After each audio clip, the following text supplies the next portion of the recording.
Hey guys, Infidel 1258 here. Today I'm going to share with you a clip from a recent live event where myself and Golden Skeeter are going to have a chat about all things Splinterlands. But in this clip, we're going to talk specifically about how sometimes in this game you think you have it read. You believe that a decision or a change is going to be wrong, and it ends up being so right. For me, that was Immortalis. We talk about that and how it fits into the green team. I think it's an exceptional summoner, but originally I thought it was going to be crap. And for Skeeter, he was recently feeling the SPS stake was going to be a problem. He almost left the game, but after seeing it implemented, he's feeling totally different. Sometimes you go to bed with one opinion and you wake up with another. That's very common, I find, especially in a Splinterlands blockchain-based video game where things are revolutionary. Like the changes, the implementations that are happening here are not happening in any other game because this is one of a kind. And so if that sounds interesting, stick around, stay tuned for this conversation. Before we get into it, though, I need to say shout out to Splinter Coach. SplinterCoach.com is a website that will track your personalized battle history. $5 a month, you can pop on here and you can see how often you use Immortalis, when you win, when you use it, which cards do you use with it, and what are the win rates when you use those cards.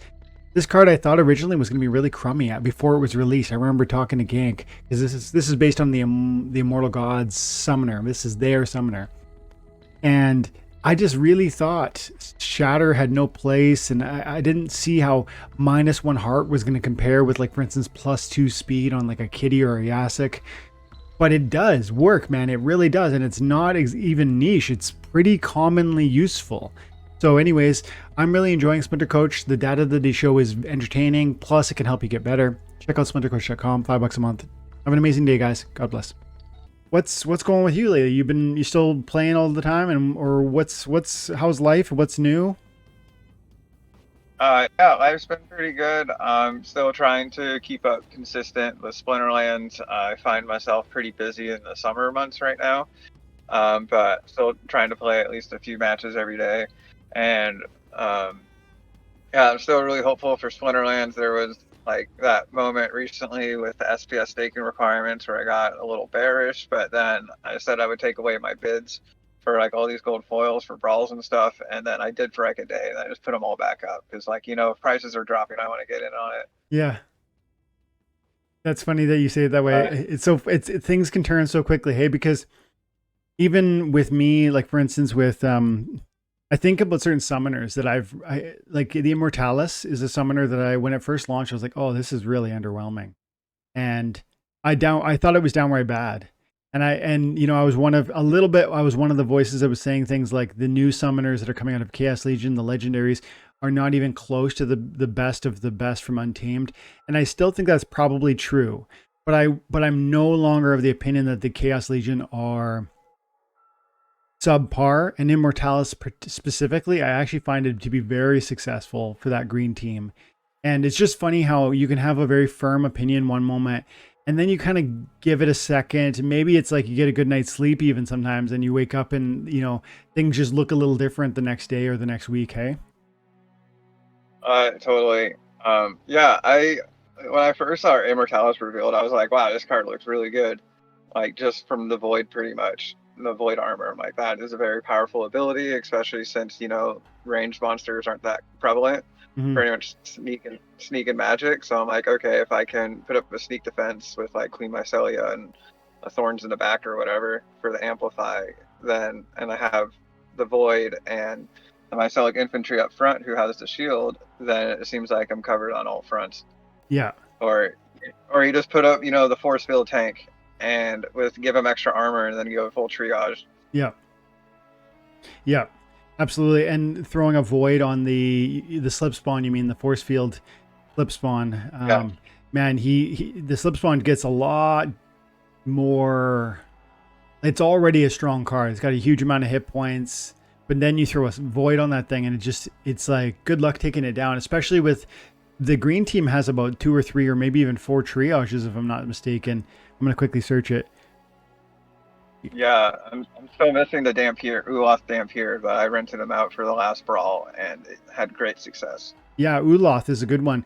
The rare cards from the Rift Watcher set to me are probably akin to epics from, I think maybe we talked about this already, but man, I'm really impressed by the rares. Uloth is one of them, with the stun and the triage, and it's got a great amount of hit points, 10 at the high level. It does good damage. Like, if it didn't do the 5 damage, I'd still like this card. Sure, not for 9 mana, but first of all, it's less than 10, which is important nowadays with Giant Killer. Second of all, it's got a huge hit point pool. 10 is big. Even at the low levels, 8. Stun on the first level, which is pretty rare. There's only a few cards that do stun, period, let alone, at level 1. Triage at level 5, so you're in there at, like, I think that's silver, I believe. I think it's silver.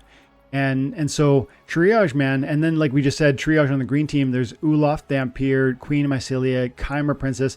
Not everybody's gonna have Chimera Princess or Chimera Princess, but and then there's other triages from the neutral too, if you were to go in there with the Spirit Hoarder. So you can really hold up your Mycelic Slip Spawn as long as they don't bring some sort of affliction. Yeah, very powerful. And even if the slip spawn goes down, then you still have like an amazing sneak defense card with 10 health that heals himself. Mm-hmm. He's just like a very defensive, big, beefy guy in the back. If you have like, over 40 mana, I feel like he deserves a spot if you can fit him. Mm-hmm. Which one are you thinking about? The Dampier, Ulof Dampier still. Oh, yes. Big Thunder with triage. Yeah. Yeah, the big, he's got the archery damage. So he's got like big 5 archery damage, like dropping bombs.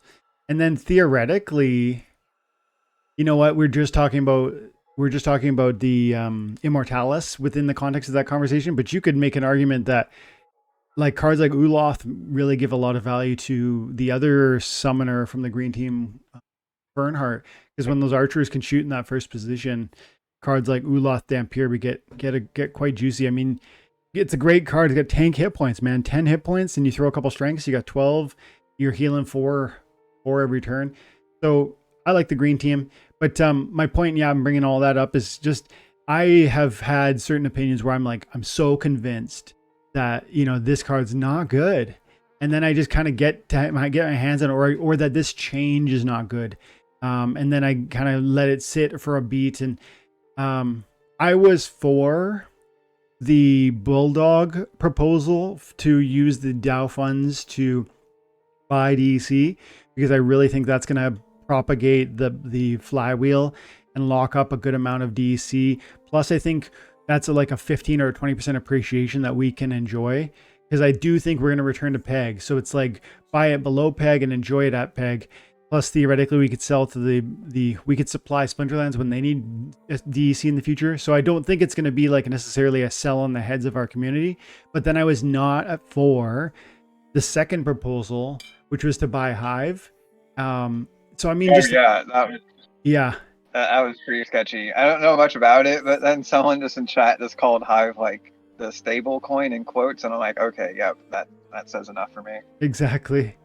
Yeah. I mean, it does provide 20% savings, but look at this. I'm looking at my live coin watch right now. It's at 91.7, and that's a stable dollar coin. Like that's a huge.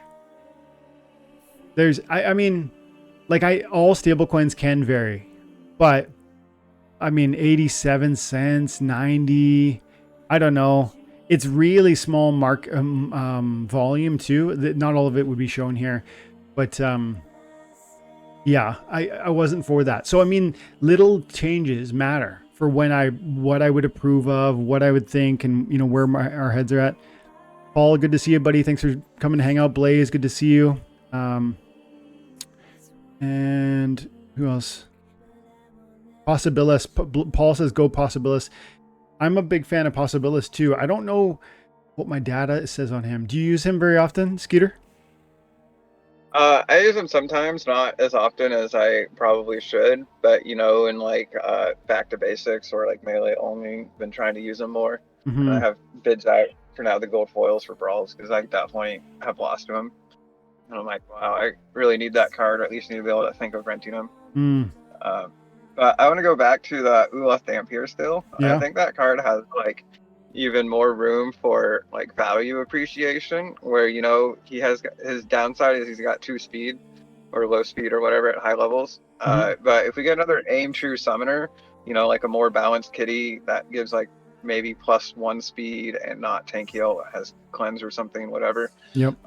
Then if we get another dragon aim true summoner, then Uloth Dampier and all these like slow cards, like even Dr. Blight would benefit so much from them. Mm-hmm. Yeah, I could see. Like an aim true. I could see if I was gonna dream what that would look like. I think you're probably right. It has to be a dragon or a neutral, and I think probably I would if I was gonna try and do a new. I do think there's room for more aim true or true strike monsters or summoners.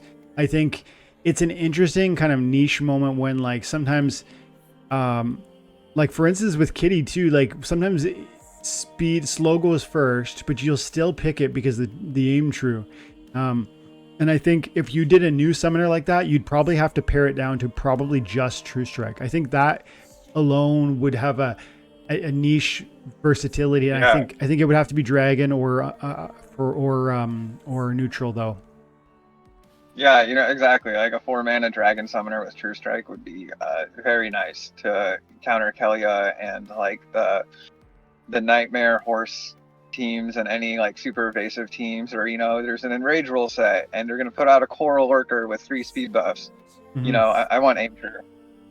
Yeah, absolutely. That evasiveness is still such a key core mechanic and meta element, whether it's +2 speed with the Yasik, +2 speed with Kitty, +1 speed with about 4 or 5 different summoners. There's tons of swiftness monsters in the game. You can get blind and you can get dodge. You can get flight. All of those, like, man, go ahead. Oh, yeah, exactly. There's so many cool things, but I just thought of this now. What if they what if they make the Dragon Summoner instead of 4 mana, they make it 3 mana, but you get a speed nerf for your team? But you get like 1 mana back pretty much. Yeah. And you have aim strike, so you don't really need the speed to land hits. Yeah, I think that negative applications are something that this game should dabble in. And they talked about it at Splinterfest in 2022. Holy cow, it's already, was it 2022? Yes, October. And they talked about doing negative.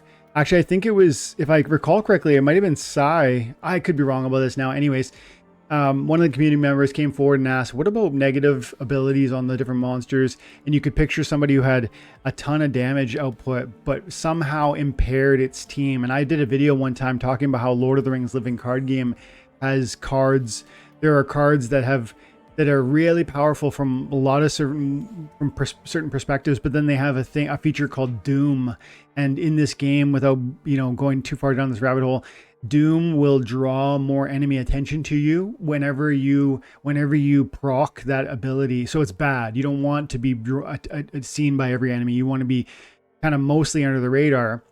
But they're that worth it. Aggro for your opponents. All your opponent cards aggro to that one card. That's right. And then so there's a great deal of, now that you can use that to your advantage. Of course, you have to build a certain type of deck that really wants that attention, but it becomes a hurdle you have to overcome to enjoy the benefit of that really powerful card. And that could come to Splinterlands in a really thoughtful and really entertaining way, where you're adding a whole new consideration in team construction, where it's not wholly every card equals good and some are just, better.